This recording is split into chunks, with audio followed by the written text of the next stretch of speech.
بالله من الشيطان الرجيم. بسم الله الرحمن الرحيم. قال يا أيها الملأ أيكم يأتيني بعرشها قبل أن يأتوني مسلمين. قال عفريت من الجن أنا آتيك به قبل أن تقوم من مقامك وإني عليه لقوي أمين.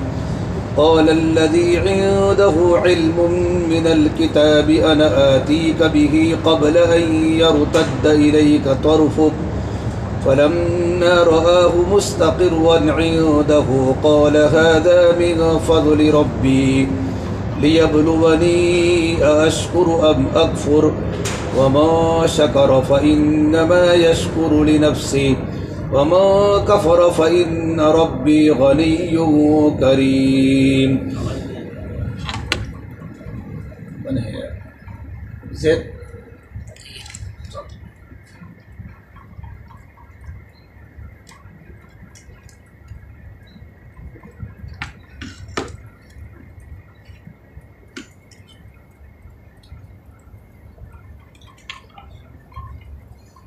قال نكروا لها عرشها ننظر أتهتدي أم تكون من الذين لا يهتدون. فلما جاءت قيل أهكذا عرشك قالت كأنه هو وأوتينا العلم من قبلها وكنا مسلمين. وصدها ما كانت تعبد من دون الله إنها كانت من قوم كافرين. قيل لها ادخل الصرح فلما رأته حسبته لجة وكشفت عن ساقيها قال إنه صرح ممرد من قوارير. قالت رب إني ظلمت نفسي وأسلمت مع سليمان لله رب العالمين. سلیمان علیہ السلام نے فرمایا کہ درباریوں تم میں سے کون میرے پاس بلقیس کا عرش لاتا ہے اس سے پہلے کہ وہ میرے پاس مسلمان ہو کر آئے. جنات میں سے ایک بہت بڑے جنات نے کہا میں آپ کے پاس اسے لے آؤں گا اس سے پہلے کہ آپ اپنی جگہ سے اٹھیں اور میں یقیناً اس پر امانت دار اور قوت والا ہوں. اس نے کہا جس کے پاس کتاب کا علم تھا کہ میں اس تخت کو آپ کے پاس لاتا ہوں اس سے پہلے کہ آپ کی نظر آپ کی طرف واپس لوٹے. پھر جب سلیمان علیہ السلام نے عرش اپنے سامنے رکھا ہوا دیکھا تو فرمایا یہ میرے رب کا فضل ہے تاکہ مجھے آزمائے کیا میں شکر کرتا ہوں یا ناشکری. اور جو شکر ادا کرے گا تو صرف اپنی ذات کے فائدے کے لیے کرے گا اور جو ناشکری کرے گا تو یقیناً میرا رب بے نیاز ہے عزت والا ہے. سلیمان علیہ السلام نے کہا کہ تم اس کے لیے عرش کی صورت بدل دو دیکھیں اسے پتہ لگتا ہے یا نہیں. پھر جب بلقیس آئی تو کہا گیا کیا یہ تیرا عرش عیسائی ہے؟ بلقیس نے کہا یہ تو گویا وہی ہے. قالت کأنہ ہو. اور ہمیں اس سے پہلے علم دیا گیا تھا اور ہم اسلام لے آئے تھے اور اسے روک رکھا تھا ان چیزوں نے جن کی اللہ کے سوا وہ عبادت کرتی تھی. یقیناً بلقیس کافر قوم میں سے تھی. اس سے کہا گیا تم محل میں چلی جاؤ. پھر جب اس نے محل دیکھا تو اسے پانی سے بھرا ہوا پایا اور اپنی پنڈلیاں کھول دی. سلیمان علیہ السلام نے فرمایا یقیناً یہ ایسا محل ہے جو شیشہ سے کانچ سے بنایا گیا ہے. بلقیس کہنے لگی ہے میرے پروردگار یقیناً میں نے اپنی جان پر ظلم کیا اور میں سلیمان علیہ السلام کے ساتھ اللہ رب العالمین پر اسلام لے آئی. جو سبل وہی بات چل رہی تھی کہ بلقیس نے حضرت اللہ کے نبی سلیمان علیہ السلام کا امتحان لینے کے لیے اور آزمانے کے لیے اچھے قیمتی گفٹ بھیجے ہدیے بھیجے کہ اگر سلیمان علیہ السلام واقعی اگر اللہ تبارک و تعالیٰ کے نبی ہیں تو وہ ہدیے نہیں لیں گے. ہدیے لینے پر راضی نہیں ہوں گے جب تک ہم ایمان اور اسلام قبول نہ کریں. اور اگر وہ واقعی بادشاہی ہے اور ان کو ہماری حکومت پر قبضہ کرنا ہے تو صرف ہدیے پر راضی ہو جائیں گے وہ نبی نہیں ہوں گے. سلیمان علیہ السلام کو آزمانے کے لیے ایک بہت بڑا قیمتی گفٹ سارے کل گزشتہ پوری گفٹ کی تفصیل ہمارے سامنے آئی تھی کہ بھیجا. سلیمان علیہ السلام کے پاس بھی لوگ گفٹ کو لے کر پہنچے تو اللہ کے نبی سلیمان علیہ السلام نے فرمایا قال اتمدوننی بمال، کیا تم مال کے ذریعے میری مدد کرنا چاہتے ہو؟ فما آتانی اللہ خیر مما آتاکم بل انتم بہدیتکم تفرحون، پروردگار عالم نے جو مجھے مال دیا ہے وہ تم سے کئی گنا بہتر ہے، میرے پاس تو بڑی حکومت ہے، شاہانہ حکومت ہے، اور حکومت کے ساتھ ساتھ میرے پاس ایمان بھی ہے، میں نبی بھی ہوں، رسول بھی ہوں، تم تمہارے ہدیوں پر خوش رہو، مجھے تمہارے ہدیوں کی ضرورت نہیں ہے۔ پھر جو ان کے قافلے کا امیر تھا منذر بن عمر کو کہا جاؤ پورے قافلے کو لے کر ارجع الیہم فلنأتینہم بہ، فرمایا فلنأتینہم بجنود لا قبل لہم بہا، بلقیس کو جا کر کہہ دو ہم اتنا خطرناک لشکر تمہارے پاس لے کر آ رہے ہیں جو تمہارے ملک کی، تمہارے تخت کی اینٹ سے اینٹ بجا دے گا اور تمہارے وہاں کے شریف لوگوں کو ذلیل کر دے گا جب تک تم ایمان اور اسلام قبول نہیں کرو گے۔ تو سلیمان علیہ السلام کا وہاں کا جاہ و جلال اور اللہ کے نبی کا اکرام، وہاں کا ماحول دیکھا پورے قافلے نے، اور قافلہ مرعوب اور مبہوت ہو کر ملک سبا بلقیس کے پاس پہنچا اور بلقیس کے سامنے پوری کارگزاری سنائی۔ تو ملک سبا بلقیس نے کہا مجھے پہلے سے معلوم تھا کہ عام دنیا کے بادشاہوں کی طرح بادشاہ نہیں ہے، بلکہ پروردگار عالم نے ان کو کوئی خاص مقام عطا کیا ہے، یہ اللہ تبارک و تعالیٰ کے نبی ہے، اور ان سے لڑنا گویا کہ اللہ تبارک و تعالیٰ سے لڑنا ہے، جس کے ہمارے اندر اہلیت نہیں ہے کہ ہم اللہ تبارک و تعالیٰ سے مقابلہ کریں۔ بس اب یہی صلح کی صورت ہے کہ میں خود ان کے پاس جا کر ایمان قبول کروں۔ بلقیس نے ارادہ کیا ایمان قبول کرنے کا۔ علامہ قرطبی رحمۃ اللہ علیہ نے تاریخ کی روایت سے بات نقل کی ہے کہ بلقیس نے ایمان قبول کرنے کا ارادہ کیا اور ایمان قبول کرنے کی نیت سے ملک یمن سے چلی۔ سلیمان علیہ السلام ملک شام میں رہتے تھے اور بلقیس معارب یمن میں رہتی تھی، اور ساتھ میں 12,000 نوابوں کو ساتھ لیا، 12,000 سرداران جنرل جو تھے، اور ایک ایک نواب کے تحت 1 لاکھ سپاہی تھے، پولیس والے تھے، اور جو اس کا جو تخت تھا، تخت بہت بڑا قیمتی تخت تھا، قطع فرماتے ہیں کہ 80 فٹ لمبا تھا، 40 فٹ چوڑا تھا، 30 فٹ لمبا تھا، اور اس پر یاقوت جواہرات کا کام کیا ہوا تھا، اس کے پردے ریشم کے تھے اور پورا سونے کا بنا ہوا تھا، اتنا قیمتی اس کا تخت تھا۔ اس نے 7 محل کے بیچ میں ایک محفوظ محل کے اندر اس کو رکھوا دیا اور اس کے تالے لگوا دیے اور اس پر بڑے بڑے پہرے دار لگا دیے، یہاں تک کہ بلقیس کے اندر کے لوگوں کو بھی اس کے تخت کے پاس جانے کی اجازت نہیں تھی، اتنی محفوظ جگہ پر تھا، اور بلقیس وہاں سے نکلی۔ اللہ کے نبی حضرت سلیمان علیہ السلام جب اپنی مجلس میں بیٹھتے تھے اپنے تخت پر، تو اللہ نے اتنا رعب دیا تھا، اتنی جاہ و جلالی عطا فرمائی تھی کہ کسی بھی انسان کو ہمت نہیں ہوتی تھی کہ ان کے سامنے کوئی ابتدائی سوال کرے۔ اور سلیمان علیہ السلام اپنے تخت پر بیٹھے ہوئے تھے تو دیکھا کہ غبار اڑ رہا ہے، غبار، تو اپنے تمام وزراء سے پوچھا، عمان سلطنت سے پوچھا کہ غبار کیوں اڑ رہا ہے؟ تو وزراء سلطنت نے کہا اللہ کے نبی سلیمان علیہ السلام بلقیس آ رہی ہے اور بلقیس اپنی فوج کے ساتھ آ رہی ہے، اور 1 فرسخ بالکل قریب تھی، 1 فرسخ یعنی 3 میل کی کلومیٹر پر، 3 میل کی دوری پر بلقیس آ چکی تھی سلیمان علیہ السلام کے تخت سے آگے۔ سلیمان علیہ السلام نے دیکھا کہ میں چاہتا ہوں اللہ تعالیٰ کے اشارے سے کہ جب اس نے میری شاہان و شوقت کو تو دیکھا ہی ہے تو کم سے کم بھی اس کے سامنے اللہ تبارک و تعالیٰ کی طرف سے کوئی معجزہ بھی اس کے سامنے آ جاوے، جو کوئی معجزہ نبی کے اختیار میں نہیں ہوتا اور کرامت بھی کسی ولی کے اختیار میں نہیں ہوتی، یہ اللہ تبارک و تعالیٰ وقت پر کسی ولی کے اکرام میں کرامت کو ظاہر کرتا ہے تاکہ اس کو ایمان لانے میں یہ معجزہ اور معاون بنے گا۔ سلیمان نے کہا قال یا ایھا الملأ ایکم یأتینی بعرشها قبل ان یأتونی مسلمین، ہے کوئی میرے پاس؟ ان کے دربارے میں جنات بھی تھے، شیاطین بھی تھے، علماء بھی تھے، انسان سارے کے سارے تھے، کہ میرے پاس بلقیس کے آنے کے پہلے بلقیس کے تخت کو میرے پاس کون لاوے؟ قال یا ایھا الملأ ایکم یأتینی بعرشها قبل ان یأتونی مسلمین، بلقیس یمن سے نکل چکی ہے، قریب ہے، 3 میل کی دوری پر ہے، میرے پاس بلقیس کے آنے کے پہلے ہے کوئی انسان جو بلقیس کے تخت جو محفوظ جگہ میں ہے، چاروں طرف سپاہی ہے، مقفل دروازے بند ہے، تالے لگے ہوئے ہیں، وہاں سے میرے پاس لاوے؟ تو بہت بڑی بات تھی۔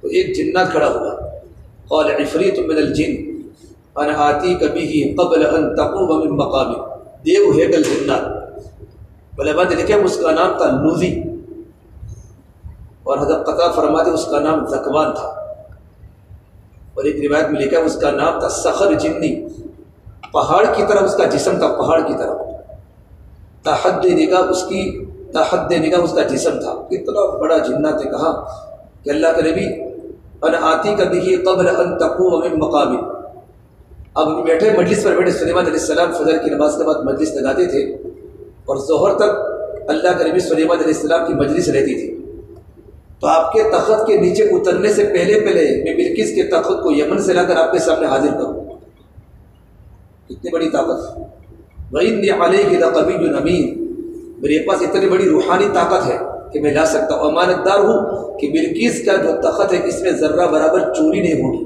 نہ یاقوت کی چوری ہوگی، نہ زمرد کی چوری ہوگی، جو قیمتی چوری نہیں کروں گا۔ اللہ کے نبی سلیمان نے کہا تو دیر ہو جائے گی۔ قال الذي عنده علم من الكتاب، تو ایک اور صاحب تھے جن کے پاس کتاب کا علم تھا، مفسر نے کہا کہ ان کے پاس زبور کا علم تھا، علم لدنی تھا، زبور کا علم، جس کے پاس قرآن کریم کا علم ہو، یہ کتنی بڑی اللہ تبارک و تعالیٰ کی نعمت ہے۔ فرمایا اللہ کے نبی صلی اللہ تبارک و تعالیٰ علیہ وسلم نے علم کو حاصل کرو، پروردگار عالم نے مجھے اولین و آخرین کا علم دیا ہے۔ صدیق اکبر رضی اللہ عنہ نے 8 سال میں سورہ بقرہ پوری کی تھی، 8 سال میں۔ اس سورہ بقرہ کو خالی پڑھا نہیں تھا، سورہ بقرہ کو تدبر تفکر کے ساتھ، تفاسیر کے ساتھ، ترجمے کے ساتھ اس کو پورا کیا تھا۔ ہے سورہ بقرہ کو ارے قرآن پڑھتے رہنا، قرآن ہم سے کیا کہتا ہے، قرآن ہم سے کیا کہنا چاہتا ہے، حالانکہ قرآن تو ہمارا دستور ہے زندگی کا، جو کتاب پر ایمان لانا ضروری ہے، اس کتاب کی اعوذ باللہ کے بھی ترجمہ مجھے اور آپ کو پتہ نہیں ہے کہ قرآن ہم سے کیا چاہتا ہے۔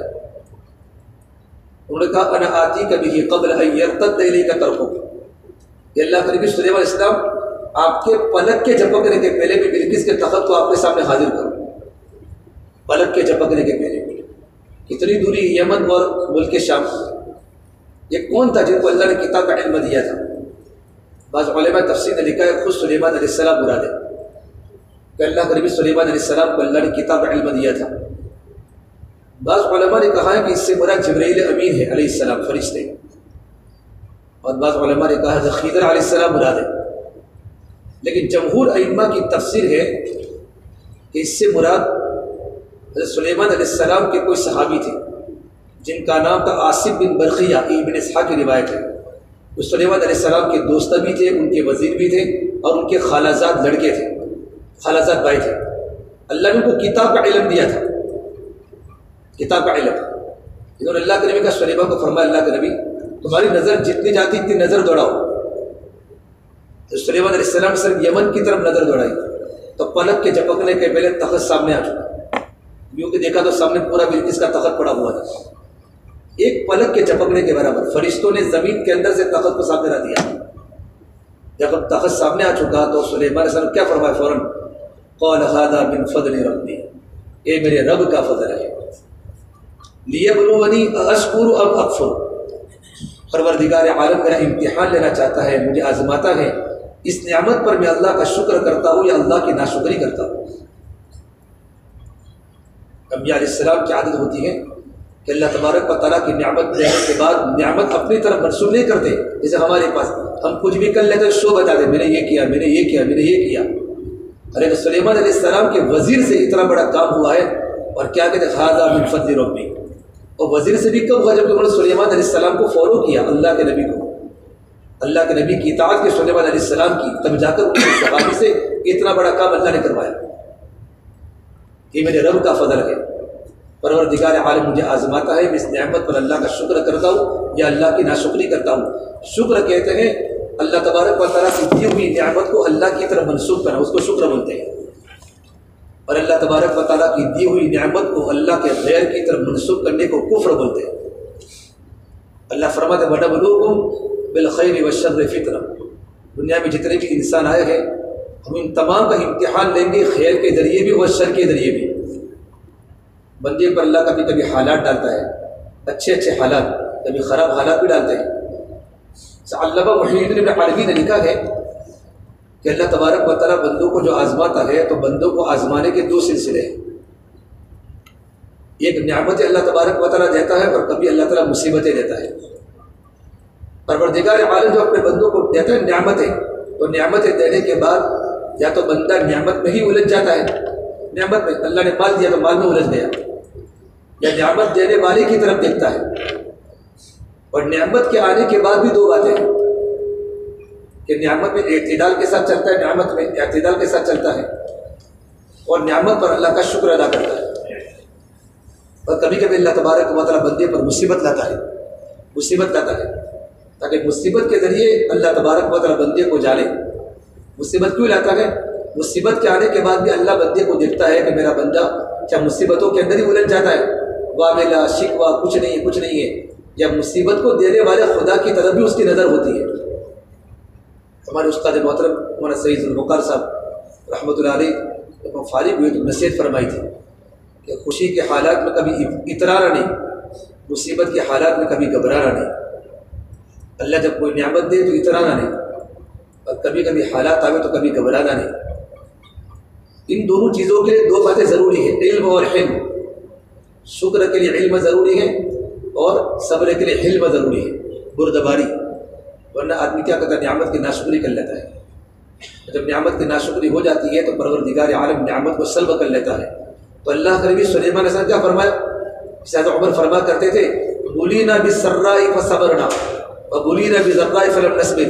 اللہ تبارک و تعالیٰ ہم پر تکلیفیں ڈالی تو ہم نے صبر کیا، بُلِينَا بِالضَّرَّاءِ فَصَبَرْنَا، اللہ نے ہم پر تکلیفیں بہت ڈالی، ہم نے صبر کیا، لیکن جب اللہ نے نعمتوں کے دروازے کھولے، ملک فتح ہوئی تو ہم صبر نہ کر سکے۔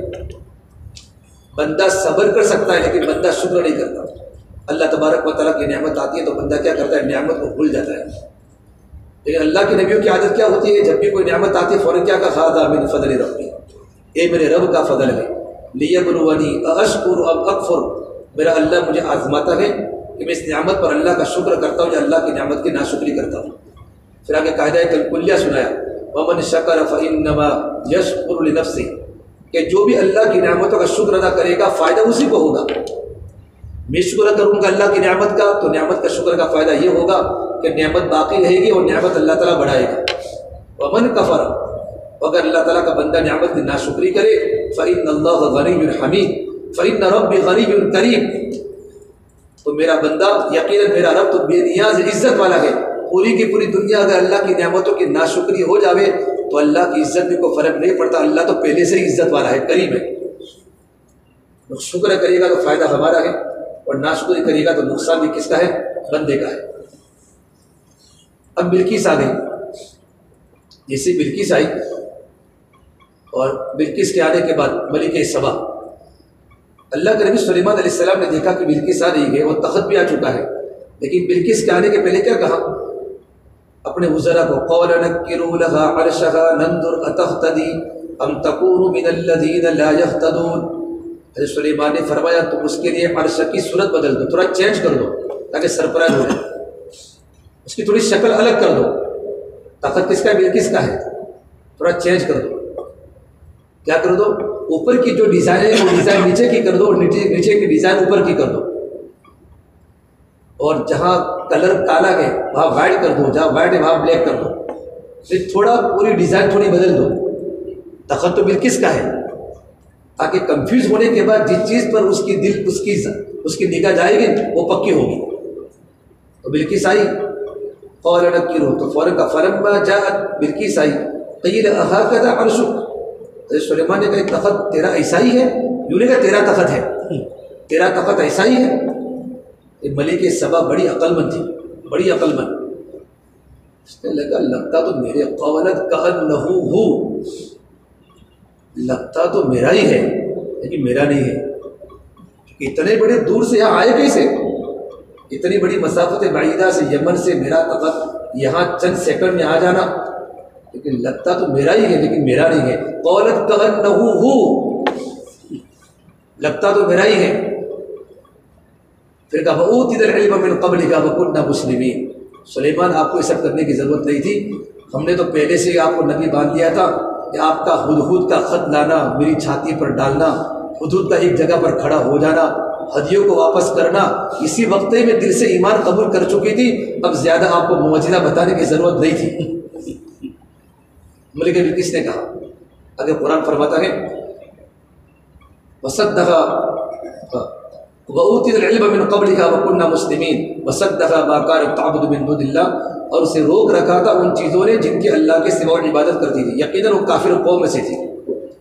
اور سلیمان نے سوچا بلقیس تو آ چکی ہے، اب بلقیس نے نبوت بھی دیکھ لی، رسالت بھی دیکھ لی، لیکن تھوڑا شاہی محل بھی دکھا لو. سب علماء نے دیکھا ہے اللہ نے کسی کو نعمت دی تو بنگلہ خرید سکتا ہے، ایسا نہیں جھونپڑے میں رہے. اللہ نے جب کسی کو مال دیا ہے، دیکھا مفسرین نے، تو اپنی نعمت کا اظہار کرے، لیکن تکبر کی نیت سے نہیں. تکبر کی نیت نہ ہو، تعلی کی نیت نہ ہو، اچھے کپڑے پہنے، اچھے مکان میں رہیں. سلیمان علیہ السلام اگر کوئی دوسرا ہوتا فوراً فتویٰ لگا دیتا کہ سلیمان نے دیکھو عورت سے بات کی، نبی ہو کر عورت سے بات کی. بعض لوگ ایسے لبرل لوگ ہوتے ہیں کہ سب سے بات کرتے ہیں، بنداز مسافہ کرتے ہیں عورتوں سے، وہاں ہو تو گئی گزری قوم ہے. لیکن بعض لوگ ایسے متقی بن جاتے ہیں کہ بھی کوئی عورت کو مسئلہ پوچھنے کے لائیے تو کہ مجھے مت پوچھو، تمہارے محرم کو کہو. ایسا نہیں ہے. اللہ کے نبی سلیمان علیہ السلام نے فوراً بات کی بلقیس سے. پردہ کرنا تو عورت پر ہے، ہم پر تو نہیں ہے. ان کو مسئلہ پوچھنے کے لائیے ضرورت کے درجے میں، ہاں کوئی خلوت کی جگہ نہ ہو، کوئی تنہائی کا کمرہ نہ ہو، تو کوئی مسئلہ پوچھے تو مسئلہ بتا سکتے ہیں، کوئی ضرورت کی بات پوچھے تو ضرورت کی بات بتا سکتے ہیں. یہ عورت جیسی ہے بیچاری، کسی کا انتقال تو عدت میں بہت سے مسئلہ پوچھتے ہیں کہ یہ ان کے پاس جا کے بات کر سکتا ہے. یہ پردہ ضروری ہے، غیر محرم ہے، لیکن بات تو کرے گا. 4 مہینہ تک بات نہیں کرتے لوگ. بس سمجھ میں شریعت میں گنجائش دی ہے، گنجائش ہے. اللہ کے نبی صلی اللہ تبارک و تعالیٰ عظیم جاتے تھے، کتنی بڑھیوں نے حضور کو کھڑا کیا، آپ نے ان بڑھیاؤں سے بات کی ہے. تو بلقیس نے یوں کہا، اللہ کے نبی نے حضرت سلیمان نے سوچا کہ میں تھوڑا سا اس کو یہاں کا ٹھانڈ دکھا دوں، تو اس کو اپنے حکومت پر اور اپنے وہاں کی بادشاہ پر بہت بڑا ناز ہے، تو میں یہاں کا ٹھانڈ دکھا دوں. تو سلیمان نے بہترین قسم کا محل بنایا، شیش محل، کانچ کا محل بنایا، بہترین قسم کا کانچ کا محل بنایا. اور کانچ کا محل بنانے کے بعد آگے حوض بنایا، حوض. اور محل میں جانے کے لیے حوض پر سے گزرا، اور حوض کے اندر آبی مخلوق، بہترین قسم کی مچھلیاں اور سمندری جانور اندر ڈالے، اور اوپر کانچ لگا دیا. اور ایسا اس زمانے کی اس طریقے پر کاریگری کی، ٹیکنالوجی، کہ پتہ نہ چلے اوپر پانی کی لہروں کی طرح کانچ دکھے کہ پانی ہی پانی ہے. اور حضرت سلیمان نے بلقیس کو اس محل میں انٹری کے لیے بلایا. قیل لها ادخلی الصرح، اندر آ جاؤ. فلما رأته حسبته لجة، جب اس نے محل دیکھا تو اسے پانی سے بھرا ہوا پایا، آگے کا پانی سے بھرا ہوا، تو اپنی پنڈلیاں کھول دی. وکشفت عن ساقیها، علماء نے لکھا ہے، یہاں تاریخ روایت سے اس کا لکھا ہے کہ جب بلقیس وہاں سے آ رہی تھی تو شیطانوں نے حضرت سلیمان کے سامنے بلقیس کی بہت نفرت ڈالی کہ بلقیس کی پنڈلیوں پر بال ہے، بلقیس کی پنڈلیوں پر کیا ہے؟ بال ہے. اور بلقیس کے جو پیر ہیں وہ جانوروں جیسے ہیں، گیدڑ جیسے ہیں. اس طریقے پر نفرت ڈالی، کیونکہ شیطانوں کو پتہ تھا کہ سلیمان نے اگر بلقیس سے نکاح کر لیا، اور بلقیس جو بیٹی ہے وہ جنات کی بیٹی ہے، اس کی ماں جنیا میں سے تھی، تو جناتوں کے سارے راز کو جانتی تھی. اور خدا نہ کرے تو سارے ہمارے راز جو ہماری چھٹنے کی باریاں ہوتی ہیں وہ سب بتا دیں سلیمان علیہ السلام کو. اور خدا کرے اگر نسل ہو گئی تو ہمیں تو ان کی نسل میں قیامت تک ان کی اندر ماتحت میں رہنا پڑے گا. یہ شیطان یہ چاہتے تھے کہ سلیمان کے دل میں بلقیس کی نفرت ڈالتے. اس نے اپنی پنڈلیوں کو یوں کر کے اپنے پائچے کو اونچا کیا. قال انه صرح ممرد من قواریر، یہ دھوکہ کھا گئے. سلیمان نے کہا پانی پانی نہیں ہے، یہ تو شیش کا بنا ہے وہ محل ہے، اور شیش پورا کا پورا کانچ ہے جو شیشے سے بنایا گیا ہے. بلقیس نے فوراً اپنے آپ کو سیلنڈر کر دیا. قال ربی انی ظلمت نفسی واسلمت مع سلیمان للہ رب العالمین. مجھے سلیمان کے بارے میں کیا سوچ رہی تھی، پروردگار عالم، میں نے اپنی جان پر ظلم کیا. اللہ سے معافی مانگی، سلیمان سے نہیں، اللہ سے معافی مانگی. اور کہا بھئی اسلام لائی سلیمان علیہ السلام کے ساتھ، اللہ رب العالمین پر اسلام لے آئی سلیمان علیہ السلام کے ساتھ. اور بلقیس نے اس وقت اسلام قبول کر لیا. اب اسلام قبول کرنے کے بعد بلقیس کا نکاح سلیمان علیہ السلام سے ہوا کہ نہیں ہوا؟ قرآن تو خاموش ہے. ابو العالیہ سے کسی نے پوچھا کہ سلیمان علیہ السلام کا نکاح بلقیس سے ہوا تھا کہ نہیں ہوا تھا؟ ابو العالیہ نے فرمایا قرآن یوں کہا ہے اسلمت مع سلیمان. جب قرآن خاموش ہے تو ہم بھی خاموش ہیں، آگے پتہ نہیں. لیکن ابن کثیر نے، ابن عساکر نے تاریخ کی روایت سے بیان کیا ہے کہ سلیمان علیہ السلام نے بلقیس سے نکاح کر لیا تھا. اور بلقیس کو ایک لڑکا بھی پیدا ہوا، اور بلقیس سے نکاح کرنے کے بعد حضرت سلیمان علیہ السلام نے بلقیس کو دوبارہ یمن بھیج دیا۔ یمن کی ملکہ رہی، اور مہینے میں 3 دن سلیمان علیہ السلام یمن جاتے تھے تخت کے ذریعے، اور جناتوں کو حکم دیا کہ بڑے بڑے زبردست 3 محل بنائیں، ایسے محل دنیا میں کہیں نہیں تھے۔ آج وہ محل موجود ہے، ہم نے دیکھے اپنے آنکھوں سے، لیکن ٹوٹے ہوئے بکھرے ہوئے ہیں، بڑے بڑے اونچے محل ہیں معارف میں، آنے والی جماعتوں کو وہاں لے جاتے ہیں۔ تینوں کے تینوں محل ہیں تھوڑی تھوڑی دوری پر، بہت اونچے۔ اس زمانے کے جو ہمارے مکان فلیٹ اس سے بھی اونچے وہ محل ہیں، اس زمانے کی پوری کاریگری پوری ڈیزائن ہے۔ اور اللہ کے نبی سلیمان علیہ السلام ہر مہینے کے 3 دن وہاں جایا کرتے تھے۔ یہ قصہ یہاں تک پورا ہو گیا۔ انشاءاللہ کل قوم سبا کا تذکرہ کریں گے۔ لقد کان لسبأ فی مسکنہم آیۃ۔ اللہ کو ہمیں عمل کی توفیق عطا فرمائے۔